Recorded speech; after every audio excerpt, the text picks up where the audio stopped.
Hi guys, welcome to this episode of Reflect and Connect. This week I want to talk about embarking on the journey of becoming someone who eats a plant-based diet. Now for many years I was a vegetarian, and then I saw a couple of programs which absolutely blew my mind. As someone who cares deeply about the environment, I was incredibly shocked to see some of the statistics in these programs in relation to not only the production of meat but also the other byproducts, production of dairy, etc. So my journey, once I'd seen these programs, these television programs, I just knew that I had to make a change. There was absolutely no going back for me, and I'll talk a bit about that later. But as someone who eats meat, I would like you to try and think about some of the reasons you might not like eating meat. Although clearly you do like eating meat, or else you wouldn't be eating it. Well, that said, I actually do really enjoy, or did, should I say, really enjoy eating meat myself. It's delicious. Who doesn't want to eat a big fat juicy burger or have a bacon sandwich? It's gorgeous, but like I said, once I'd seen these programs, I simply couldn't justify it any longer. And I just thought, no, that is the end of my existence or relationship with animal products of any kind. So some of the reasons you might decide to become someone who has a plant-based diet is because you care a lot about animals, or you maybe just care a lot about your health, and actually you've heard that eating a lot of meat isn't very good for you. But if you care about the environment in which you live, and I mean, who doesn't, right? We all need to be thinking about our environment. And even if that is not something that comes into your thought process on a daily basis, because maybe you live in a country, for instance England, where we're very fortunate here, we're not susceptible to extreme weather conditions, and we're not suffering from a lot of environmental damage. So maybe it's not coming to the forefront of your mind a lot of the time. However, the impact of the meat production is having an enormous impact on our environment. And as I said, maybe it's not something that affects you in the day-to-day process, but you've got to be starting to think about future generations and the impact it's going to have on them for years to come. Even if you don't have children yourself, and even if you don't believe in reincarnation, you probably know someone who has children and you care about that person, or at least you care about the children. And I'm sure you would really love them to have a future that has been as bright and beautiful as your own. And there is really only one way to do that, and that is to protect our environments in every way possible. Now, I understand that people who currently eat meat are probably thinking, oh my God, I couldn't give it up. I enjoy it too much. And I totally understand that. And it's not even as if you necessarily need to do it full time. You could just try maybe doing it once a week, or maybe even just one meal a week. You could just think about changing that to a plant-based diet, and even that would have an impact. Just imagine if every single person in the world chose to do that once a week. It would definitely have an impact, and that's where I'm heading with this. So I want to just introduce you to a couple of facts that I've learnt regarding the production of animals. So over 1/4 of the world's fresh water consumption, just take that in, that's 1/4 of our entire world's freshwater consumption is used to produce animal products. And then the animals that we're actually growing to consume, they are eating 6 times more protein in their lifespan whilst we're growing them than the amount of protein that they actually create. So they are eating 6 times more protein. So, you can imagine all the fields of grain that have to be grown for them to consume. So that's having a huge environmental impact, not only on obviously the amount of water that's using, but the environmental damage to the soils, etc.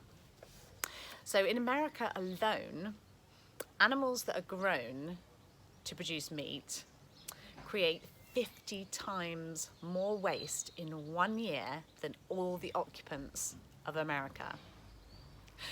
That is a really grim thought. 50 times more waste than the humans of America. And I'm sure the humans of America create a lot of yucky waste themselves, but the animals that they are growing to eat produce 50 times more waste. I mean, that figure in itself is completely mind-boggling. And obviously, that has a massive effect on polluting the water and the soils, rivers, streams, etc. From start to finish on the production of one hamburger. So that's from raising the baby cow, growing the baby cow, producing the meat, and creating this hamburger. It uses, wait for it, 2,400 litres of water. Yes, you heard that right. It's 2,400 litres of water to create one hamburger. Now, I don't know the figures on how many hamburgers get consumed across the world per second, but I would imagine it is massive.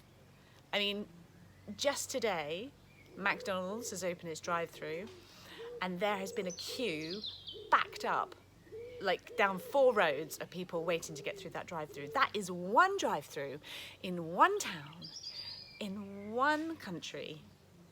How many burgers are being consumed on a daily basis? Sorry, something's eating me there. Absolutely, that figure just blows my mind. And, you know, as a result of this, we are actually seeing around the world 25% of rivers and streams drying up completely. Actually, totally and utterly disappearing. They no longer flow into the seas. So there's just a few facts and figures for you to just digest, no pun intended. I simply cannot justify eating meat or eating any produce that is created as a result of meat production. So let alone the animal cruelty, and let alone that it's bad for you. Just on an environmental basis, if you give a crap about anyone who lives on this planet, then you've got to take into consideration the damage that's being done to produce meat. So I'm not suggesting that everyone needs to do it all the time. I mean, God, that would be amazing if everyone did. And that, just by the way, would save the world. It would change the damage that we're causing to the environment instantaneously. But, you know, let's be real about it.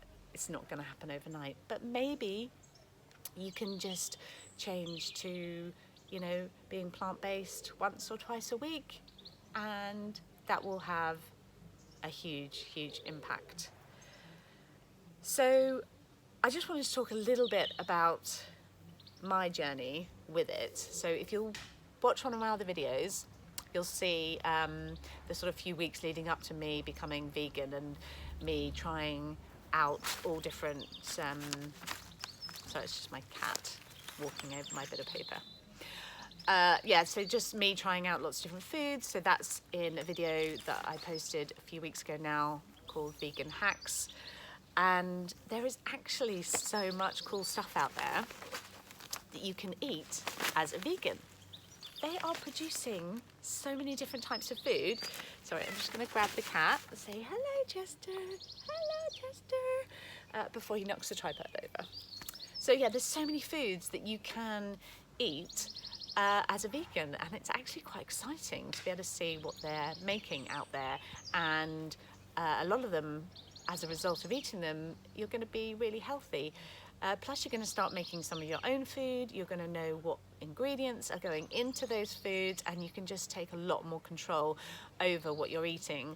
And although in some cases it might turn out to be a little bit more expensive, you know, if you're buying a lot more nuts and things that you need to consume protein, it could work out a little bit more expensive for you, potentially. I haven't actually personally really looked at the figures of things. For me, just the actual responsibility of becoming plantarian outweighs whatever cost would be attached to it. I will, I'll make ends meet and I will find a way to do that. So now that I've been involved in being plantarian for a fair few months now, there has been a couple of times when a bit of dairy has slipped into my diet and it absolutely tastes disgusting. Oh my God, it's so creamy and over the top, and you can taste the animal in it. Sounds really weird because previously, I'd have said, oh my God, I love butter and I love cream, but now eating them, you can really taste like an animal content, which is not very nice. And I feel really pure. And again, that might sound a bit weird thing to say, but I just feel cleaner. I feel like cleansed and my energy levels are great. I'm being much more creative about my food and, having to think a bit more about it. I still let my children eat meat and, I'm not one of these people who's going to start bashing down the factories who are creating meat. I really think everyone should be able to make their own decisions. But the reason I am creating this program today and talking to you is that I want you to be well informed. If you're going to make your own decision, you need to be well informed and you need to have the information to be able to make that decision. So yeah, I'm feeling good. I'm loving it, and actually I really don't miss it now. All the various milks that you can get are incredible, and there's so many people jumping on board, and there's stuff that you didn't realise necessarily that was actually vegan, in its nature by itself, that is vegan. For instance, Biscoff. I love Biscoff. And I thought that would definitely be a no-no. I imagined it to have all sorts of butters and things in it, but it actually doesn't. So that one is a definite win for me. And Ben & Jerry's, they make vegan ice cream now, and it is beautiful. In fact, my kids have tasted it and they said they prefer it to normal ice cream, so another little win there.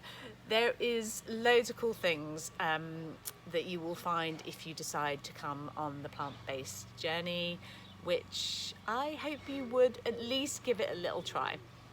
Anyway, I'm going to stop going on about it now because I've got to go inside and make some yummy food, some guacamole and some vegan cakes for tea. But I just wanted to let you know about 3 of the programs that I watched that were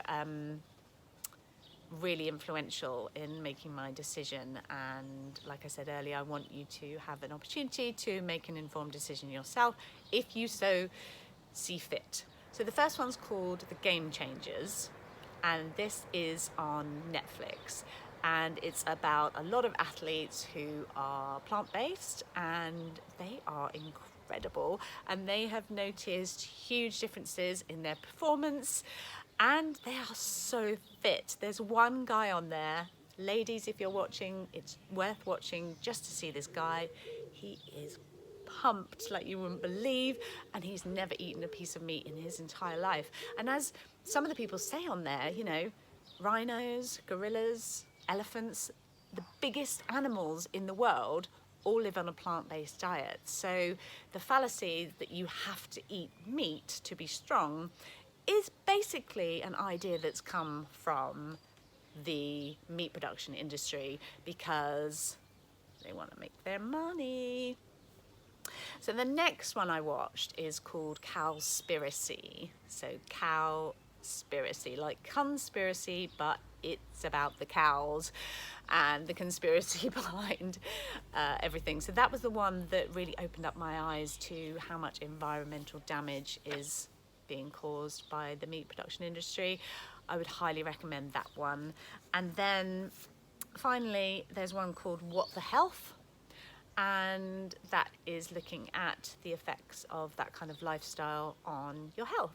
So whether you are into sports and fitness and you're concerned that you wouldn't be healthy enough, and whether you care about the environment and you want to know more about the kind of damage that we're doing to the world, then these 3 programs are a must to watch, and then you can take away your own opinion from them. Right. That's everything I wanted to say to you guys today, so thank you very much for watching. We're going to finish with a little meditation. I just want you to have this opportunity to try and connect with your inner voice and the universe, and just take 5 minutes just to have a little bit of peace and quiet in your heart. So just close your eyes and find somewhere quiet. Just sit and just relax for 5 minutes. And let's begin by taking some nice deep breaths in and out.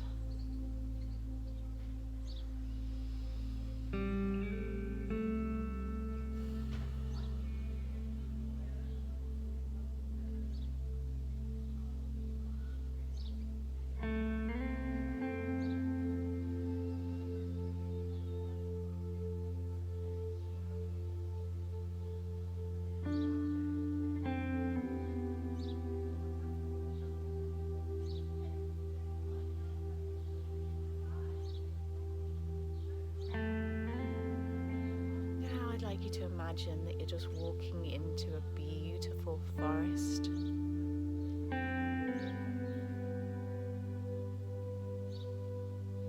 And this forest is full of some of the most amazing trees you've ever seen in your entire life. They're so incredibly tall, and they flow all the way up and up, almost as far as the eye can see, and you can just make out the canopy of leaves at the top. And they're slowly swaying in the wind. And as you're walking through the forest, you can just feel the energy of the trees surrounding you.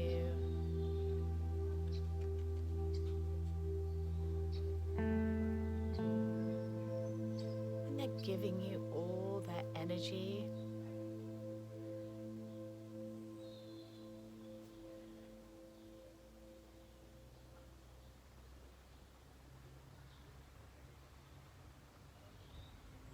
And these trees are healing you with their energy as you walk slowly through the forest, breathing in all the beautiful smells. You can hear the birds and the crunching of the leaves under your feet as you gently walk carefully through the forest.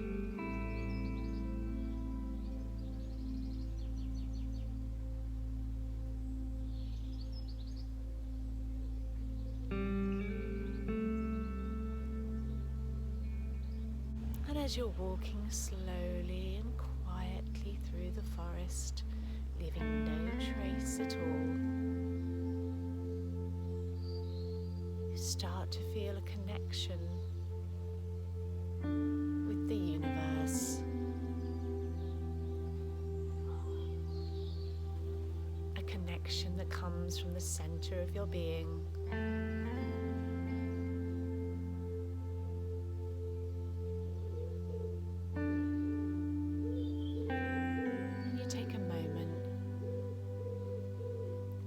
Sit down on the forest floor.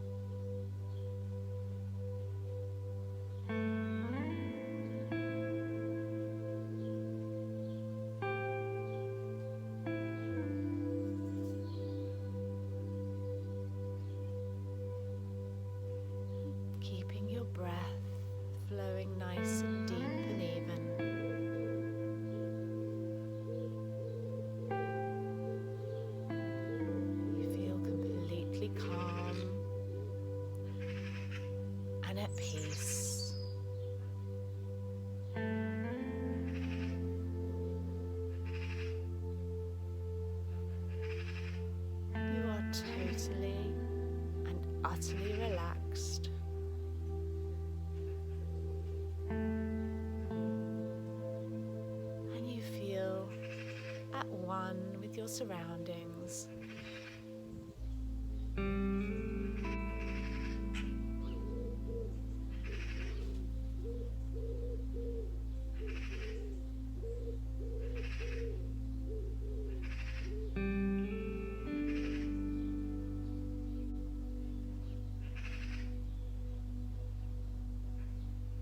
Let's take a couple more nice deep breaths in here.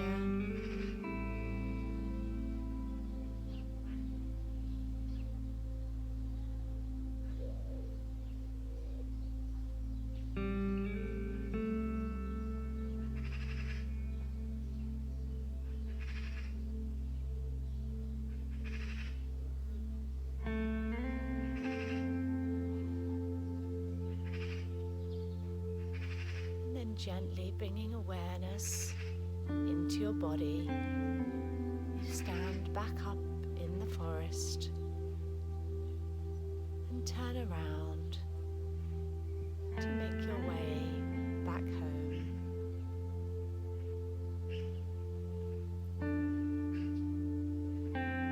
Feeling a gentle breeze on your face.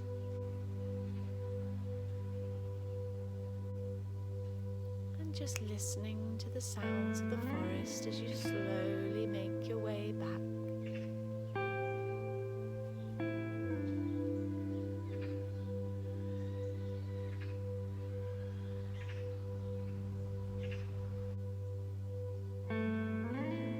Breathing in and out, feeling totally calm and relaxed.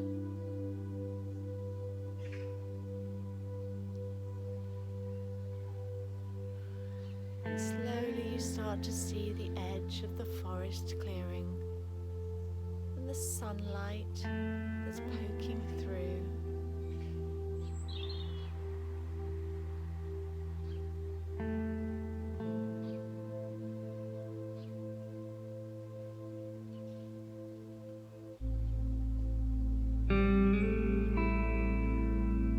And as you re-emerge from the edge of the forest, feel completely regenerated as you step out into the open world, ready to embark on your next journey. And bringing awareness back into your body now, and gently opening your eyes. Thank you so much for watching this episode of Reflect and Connect with me. I'll see you very soon.